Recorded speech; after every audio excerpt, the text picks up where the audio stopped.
दोस्तों नमस्कार। जब भारत सरकार के द्वारा ऑपरेशन सिंदूर चलाया गया पाकिस्तान के खिलाफ, तो अचानक से एक पाकिस्तानी आतंकवादी का नाम सुर्खियों में आ गया, चर्चा में आ गया। और पाकिस्तानी आतंकवादी कौन था? उसका नाम है मसूद अजहर। और इसके बारे में कहा गया कि ऑपरेशन सिंदूर के पश्चात मसूद अजहर के परिवार के तकरीबन 10 लोगों की मृत्यु हो गई। इतना ही नहीं, बल्कि इसके जो बेहद करीबी लोग थे उसमें से भी 5-6 लोगों की मृत्यु हो गई। ये बात न्यूज़ में चली, सुनने को देखने को मिली। इस वीडियो में मैं इस मसूद अजहर के बारे में कुछ बातें आपसे ज़रूर शेयर करना चाहता हूं, जो कि बहुत ही इम्पॉर्टेंट है। और ये जो मसूद अजहर है, ये अभी भारत सरकार के नज़र में नंबर 1 जो है मोस्ट वांटेड की लिस्ट में है। 7 मार्च 2024 को भारत के गृह मंत्रालय ने एक लिस्ट निकाली, मोस्ट वांटेड टेररिस्ट की लिस्ट। और उस लिस्ट में ये जो मसूद अजहर है ये नंबर 1 पर है। इसको भी समझेंगे कि क्यों नंबर 1 पर है और भारत में किन महत्वपूर्ण आतंकवादी हमलों को इसने अंजाम देने का काम किया है। कई तरीके के आतंकवादी हमलों में जो कि भारत के खिलाफ किया गया है, उसमें इसका इन्वॉल्वमेंट रहा है। सब चीज़ के बारे में हम इस वीडियो में जिक्र करेंगे।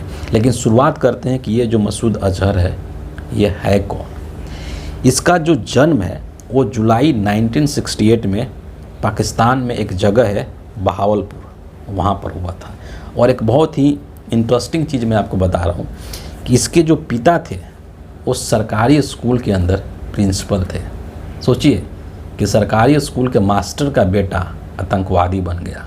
ये अपने आप में बहुत ही सरप्राइजिंग चीज़ है। और आगे चल कर के इसी ने सन 2000 में जैसे मोहम्मद नामक एक आतंकवादी संगठन बनाया। यानी कि जैसे मोहम्मद का ये संस्थापक है मसूद अजहर। जैसे मोहम्मद हिंदुस्तान में एक प्रतिबंधित संगठन है और भारत के बार बार आग्रह करने का ये असर हुआ कि मई 2019 के अंदर संयुक्त राष्ट्र ने भी मसूद के इस संगठन को आतंकी संगठन घोषित कर दिया। मतलब कि उसके ऊपर ठप्पा लग गया जैसे मोहम्मद के ऊपर कि जैसे मोहम्मद जो है वो एक आतंकी संगठन है जिसका कि संस्थापक मसूद अजहर है। ये इसके इस संगठन की कहानी है जो कि न सिर्फ भारत में बल्कि और भी कई जगहों पर आतंकवादी क्रियाविधि को अंजाम देता है। और भारत में इसका जो मेन रहा है वो जम्मू कश्मीर इसका मेन टारगेट रहा है, जहाँ पर कि कई तरीके का इसने आतंकवादी हमले किए हैं।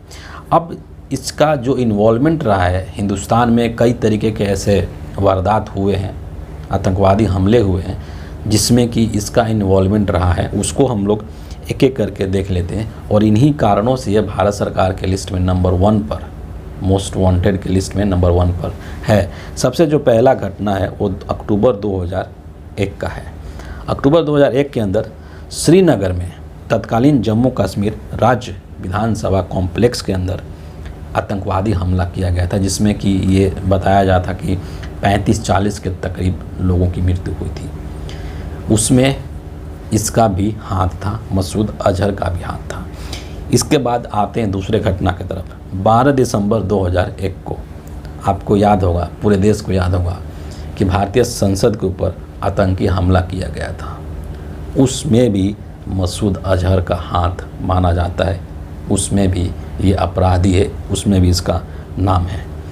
पुलवामा हमले का आरोप भी इसके ऊपर लग चुका है कि उसमें भी इसका इन्वॉल्वमेंट रहा है। और एक घटना जो कि बहुत चर्चित रहा है, कंधार हाईजैक, उसमें इसका नाम जुड़ा हुआ है। और जो कंधार हाईजैक घटना हुआ था वो 1999 में हुआ था। इसके बारे में ये बहुत एक विस्तृत कहानी है कंधार हाईजैक का, लेकिन थोड़ा सा इसके बारे में मैं ज़रूर आपको बता देना चाहता हूँ कि ये जो कंधार हाईजैक का घटना हुआ था 1999 में हुआ था, और जिसमें कि आतंकवादियों ने हमारे देश के इंडियन जो एयरलाइंस होती है भारत की, उसके हवाई जहाज़ को हाईजैक कर लिया था। और हाईजैक करने के बाद उनका जो हाईजैक करके वो उसको कंधार लेकर के चले गए थे, इसलिए इसको कंधार हाईजैक नाम दिया जाता है।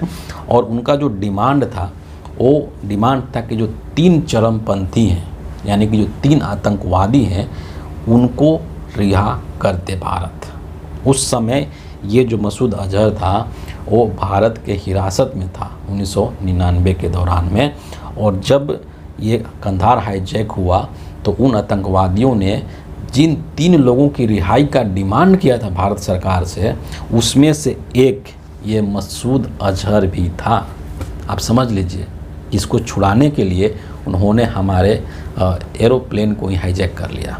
इसी से आप अंदाज़ा लगा लीजिए कि ये कितना खूंखार आतंकवादी है। और उन्होंने जब उन लोगों ने जब शर्त रखी कि इसकी रिहाई की, तो भारत सरकार को वहाँ पर झुकना पड़ गया था। और उस समय जो हमारे देश के अंदर तत्कालीन विदेश मंत्री थे जसवंत सिंह, उन्होंने एक विशेष विमान के माध्यम से इस मसूद अजहर को कंधार लेकर के हो गए।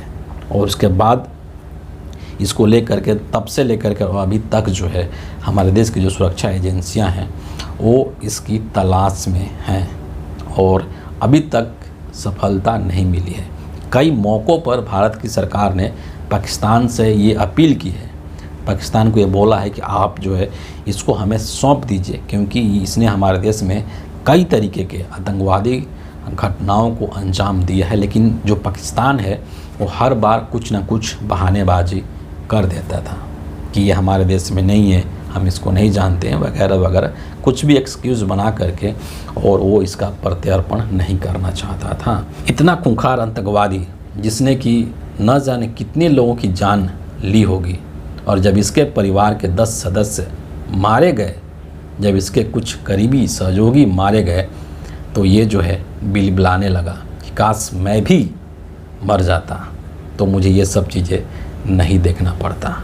ये हाल है इस मसूद अजहर का। हम उम्मीद करते हैं कि भारत सरकार जिस तरीके से हमारे सेना के जवान पाकिस्तान को मुंहतोड़ जवाब दे रहे हैं, जिस तरीके की खबरें हमें सुनने को और देखने को मिल रही है, अगर मसूद अजहर भी पकड़ करके भारत लाया जाता है तो ये अपने आप में एक बहुत बड़ी उपलब्धि होगी भारत सरकार के सेनाओं के लिए और भारत सरकार की जो सुरक्षा एजेंसियां हैं उनके लिए भी। हम इस चीज़ की उम्मीद करते हैं, पूरी उम्मीद करते हैं कि हमारे जो सेना के जवान हैं, जो ऑपरेशंस को कर रहे हैं, वो इसको जिंदा पकड़ करके ले आएँ तो और बेहतर होगा, ताकि इससे और भी बहुत चीज़ों को समझा जा सकता है, उगलवाया जा सकता है कि इसका और क्या क्या प्लान रहा है भारत को लेकर के, कि किस तरीके से भारत को अशांत करने की कोशिश करता है, किस तरीके से भारत में आतंकवादी गतिविधियों को अंजाम देने की कोशिश करता है।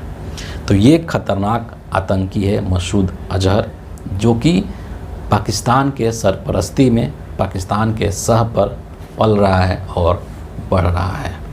तो इस वीडियो के लिए इतना ही है। अगर आपको हमारे वीडियो अच्छे लगते हैं तो इसको ज़रूर एक लाइक कर दीजिएगा, अपने लोगों के साथ इसको अधिक से अधिक शेयर कर दीजिएगा, और हमारे चैनल को सब्सक्राइब कर ज़रूर बेल आइकन को दबा दीजिएगा। अगले वीडियो में आपसे फिर मुलाकात होगी, तब तक के लिए बहुत बहुत धन्यवाद।